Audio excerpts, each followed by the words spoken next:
One of the best ways that you can capture more cinematic footage on your phone is to be aware of how you're handling the phone. We're going to look at a couple of the methods that I use when I'm filming on my phone and how they can improve the quality of footage that you're capturing.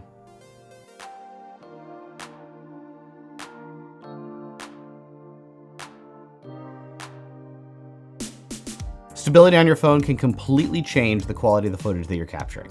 Unless you're on a tripod, you're most likely filming handheld. As a result, you're going to have small movements that can distract the viewer from the story that you're really trying to tell. Often these things can be called micro jitters. They're really just small movements that are improved by the phone's onboard stabilization.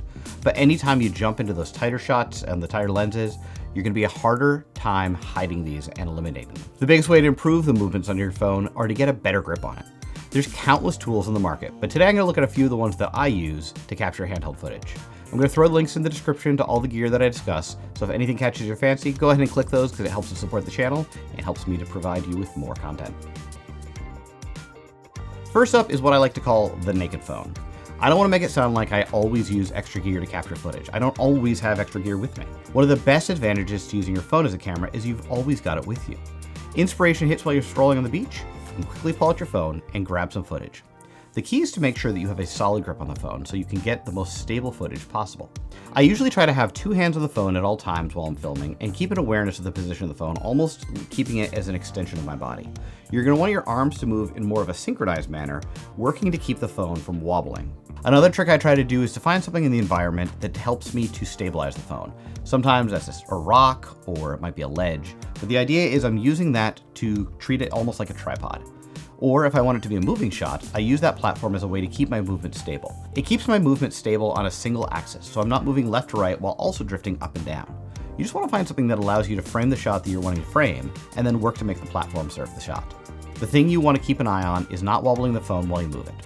You want your movement to be intentional and consistent. This helps to keep the shot looking a bit more cinematic and less hectic. The less you're needing to float your arms and hands in the air, the less chance of unwanted movement. Sometimes I like to keep my arms just kind of locked to the sides and then move around like that, and it just helps it to be a little more stable. Next up is the small grip. If you're wanting to supplement your phone's grip, you can take a look at some of the smaller grips on the market. These can vary in price and features, but at the very least is that you want it to give you a more comfortable grip on the phone, almost making it more like a traditional mirrorless camera.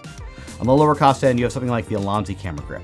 This is just a basic clamp style phone mount, so it's going to work with any phone of almost any size.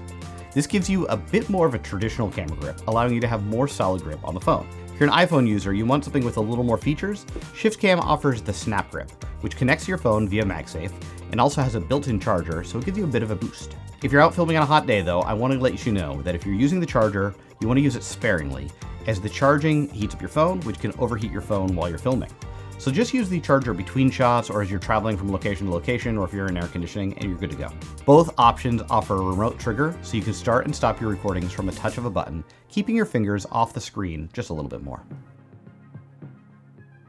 Another option is to utilize a cage for your phone. They come in all shapes and sizes, but I've been using the SmallRig phone cage. It's a very solid piece of gear that gives you all sorts of options for rigging out your phone.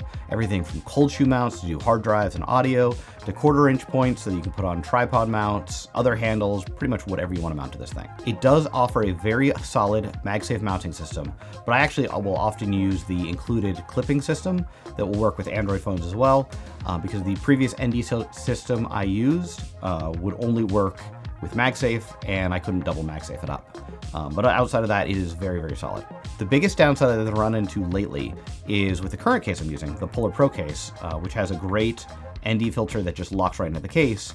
It doesn't fit with this MagSafe adapter, and it really barely fits if I have the clip on it. There is a way for me to rig it out to make it all work, but it's not as fast as just throwing the phone on. So you really just need to figure out what is the right combination for what you're using, and how quick are you wanting to jump in and out of things. But hands down, this is my favorite way to rig this right now, just because it's very solid, it lets me throw everything on it, and I get a great grip.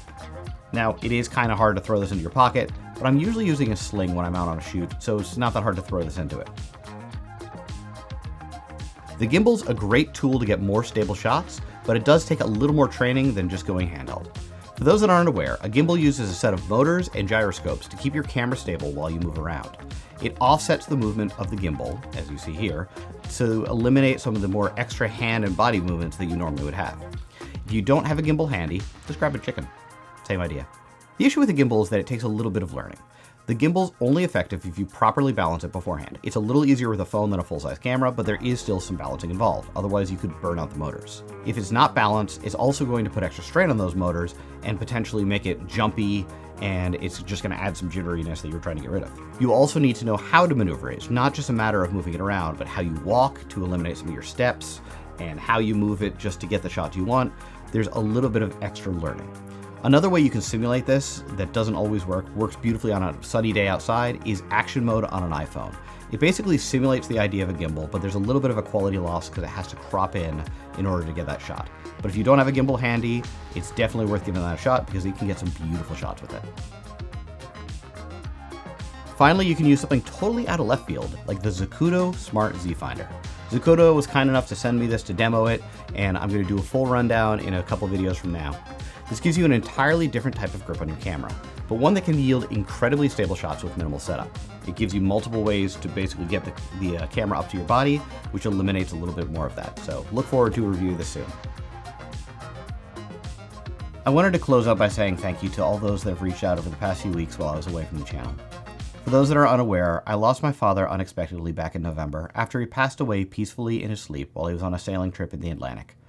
That's what my absence was for. I stepped away to focus on family as we processed this loss. My love for filmmaking began when I was a kid, and I saw both my father as well as my grandfather making what could be best called silly videos. And I started to make silly videos when I was in high school, following suit in similar styles to what he did, even emulating some of their videos. Little did I know that these videos would lead to a career, but it would have never started if it wasn't for his inspiration and his cheering me on. He even jumped onto YouTube before me, creating recaps of some of his sailing trips and sharing them on here. I'm going to share a link to his channel in the comments, but I wanted to honor him with the traditional way that sailors signal the end of watch. 8 bells. Thanks for everything, Dad.